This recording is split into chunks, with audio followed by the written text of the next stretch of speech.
Picture this. You're at a football game. You see a player get hit really hard, and everyone kind of holds their breath. Is he going to get up? Is he okay? And that's what happened in a recent NFL game. Trevor Lawrence, the quarterback for the Jacksonville Jaguars, he took a very controversial hit. This wasn't just any hit, though. No, it was a late hit by Houston Texans linebacker Azeez Al-Shaair, and it caused quite a scene. Players from both teams got involved. So walk us through the play. What made this hit so different from the kind of hits we see all the time in the NFL? Well, Lawrence was scrambling out of the pocket, trying to avoid getting sacked, and he started to slide, to protect himself. As quarterbacks are taught to do. Exactly. But right as he was going down, Al-Shaair launched himself at Lawrence. Yeah, baby. He hit him with his forearm, a direct blow to the head. Oof. So the timing of the hit was definitely a problem. Yeah, Sounds like he was already going down when Al-Shaair hit him. Exactly. The hit was late, and it was also incredibly forceful. Ugh. Lawrence's helmet slammed into the turf. After the hit, he even showed what's called the fencing response. The fencing response. I've heard of that. But remind me, what is that exactly, and why is it so concerning? It's an involuntary reflex that happens after a head injury. Basically, a player's arms stiffen and extend outwards for a moment. It's a sign that something's wrong with the brain. So this was a really bad hit. We're talking about a potential brain injury here. Yeah. Given all that, what happened next on the field? Well, things got pretty heated almost immediately. Evan Engram, the Jaguars tight end, he jumped in to defend Lawrence. As you'd expect. Yeah, and that sparked a huge brawl. Players from both benches cleared. It was total chaos. So you got a massive brawl on the field. What did the officials do? How did they get things under control? They started throwing flags right away. Both Al-Shaair and Engram, they got personal fouls. But the situation escalated even further. Al-Shaair ended up getting ejected from the game. Along with? Jaguars cornerback Jerry Jones. What was the reaction from the fans when they saw Al-Shaair leaving the field?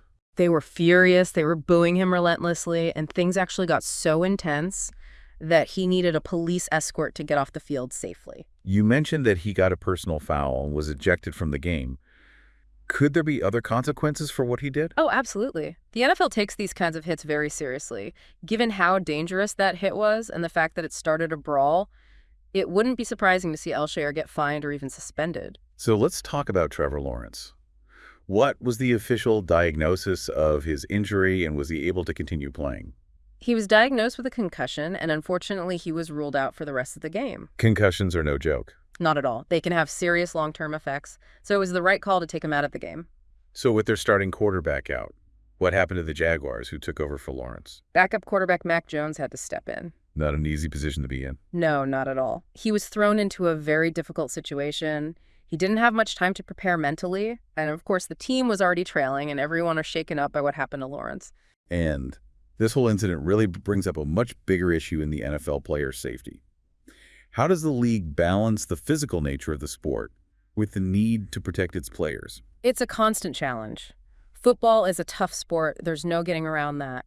But the NFL is always looking for ways to make the game safer without changing its fundamental nature. Like, what kinds of things are they doing to try to make the game safer? Well, they've implemented a concussion protocol to help identify and manage potential head injuries. They've also made changes to the rules, penalizing hits to the head more strictly. So are those efforts working? It's hard to say for sure. I mean, there's definitely been progress. But some people argue that the NFL needs to do more to protect its players. Others say they're doing enough. It's an ongoing debate. It's definitely a complicated issue with no easy answers. We'll have to continue this conversation in our next segment, where we'll dive deeper into the long-term implications of concussions and the measures being taken to address this critical issue. I look forward to it. Me too. We were just talking about the issue of player safety in the NFL and how the league is trying to balance the physical nature of the sport with the need to protect its players. And one of the biggest concerns when it comes to player safety is concussions. Yeah, you mentioned that Trevor Lawrence was diagnosed with a concussion after that hit from Azeez Al-Shaair. What kind of long-term health problems can concussions cause? Well, there's a lot of concern about a neurodegenerative disease called chronic traumatic encephalopathy, or CTE. It's been linked to repeated head trauma. CTE. That sounds serious. What are the symptoms of that? It can cause all sorts of problems. Memory loss, impaired judgment, personality changes. And the scary thing is that these symptoms often don't appear until years or even decades after a player's career is over. So by the time the symptoms show up, it could be too late. That's the worry. So how do they even diagnose CTE? Right now, a definitive diagnosis can only be made after death by examining brain tissue. So there's no way to know for sure if someone has CTE while they're still alive. Not with complete certainty. Researchers are working on ways to diagnose it earlier, but it's a tough challenge.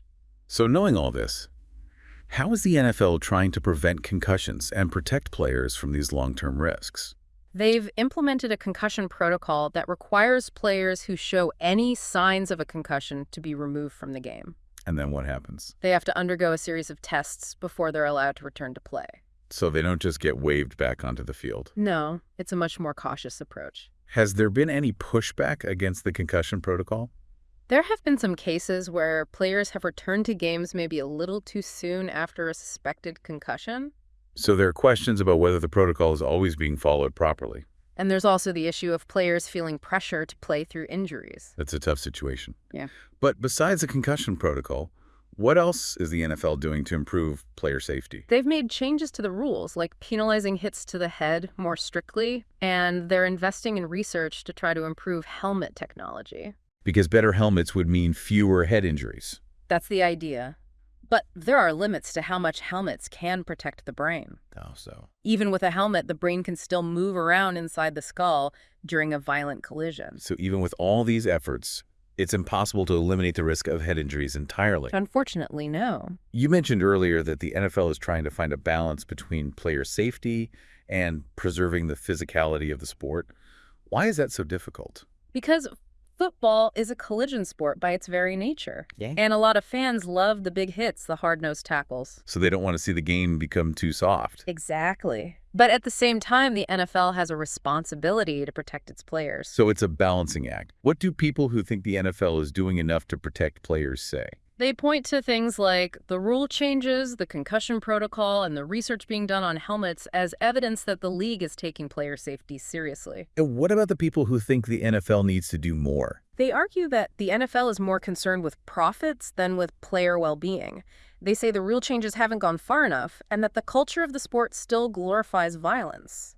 So there's definitely a lot of disagreement about how the NFL is handling player safety. And the Trevor Lawrence incident has really brought this debate to the forefront. What are some of the solutions people are proposing? Some people think the NFL needs to make even more radical rule changes, like getting rid of kickoffs or even banning tackling altogether. Wow, banning tackling. Wow. That would be a huge change. It would completely change the game.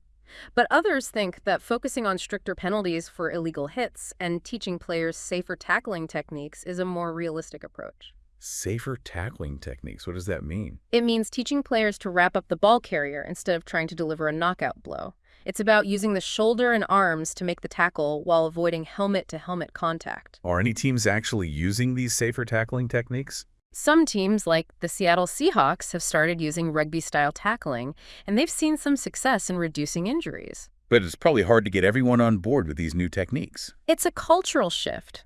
The NFL has a long history of celebrating the big hit, so changing that mindset isn't easy.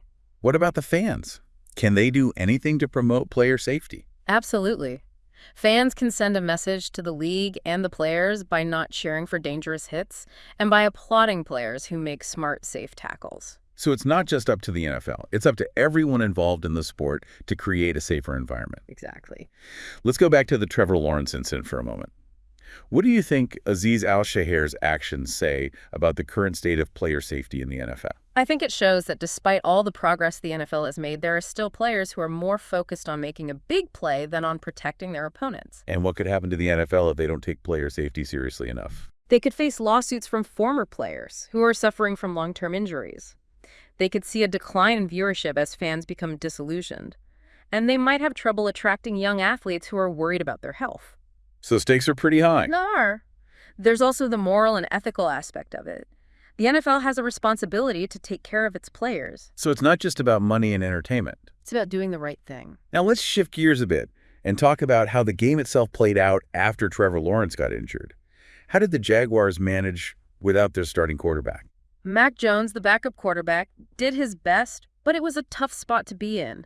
He was thrown into the game unexpectedly and had to face a tough opponent. Walk us through what happened after Lawrence left the game.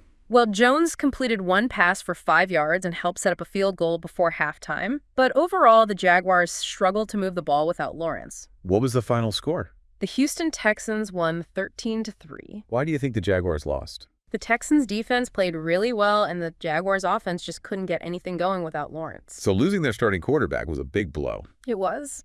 How did this game affect the two teams' standings? The win helped the Texans move up in the AFC South standings, while the loss hurt the Jaguars' chances of making the playoffs. So this game had big implications for both teams. It did. What do you think this incident means for the future of the NFL? How will it affect the conversation about player safety rule changes and the culture of the sport? I think it's a wake-up call. It shows that the NFL still has a lot of work to do to protect its players. What are some of the things the NFL needs to consider going forward? They need to find a way to balance player safety with the excitement and intensity of the game. It's a tough challenge, but it's one they have to figure out. This has been a really thought-provoking conversation. Thanks for sharing your insights with us. It was my pleasure. We've covered a lot of ground today, but there's still more to discuss. We'll continue our exploration of player safety in the NFL in our next segment. We've talked about the need for the NFL to really step up and prioritize player safety. What are some specific things they can do to make that happen? Well, I think it has to be a multifaceted approach. I mean, stricter enforcement of the rules is crucial, and of course, continuing to invest in research on long-term health risks. No. And just as importantly, creating a culture where players feel comfortable speaking up about their injuries. So how can the NFL actually make sure the rules are being enforced and that dangerous plays are penalized appropriately? Well, they can start by increasing the penalties for illegal hits, especially those that target the head. And they need to be consistent about enforcing those penalties, no matter who the player is or what the situation in the game is. You mentioned creating a culture that prioritizes player safety over this sort of glorification of violence. How can that be achieved? Education is key. Coaches need to really emphasize teaching safer tackling techniques, and players need to understand just how serious the long-term health risks associated with repeated head trauma can be.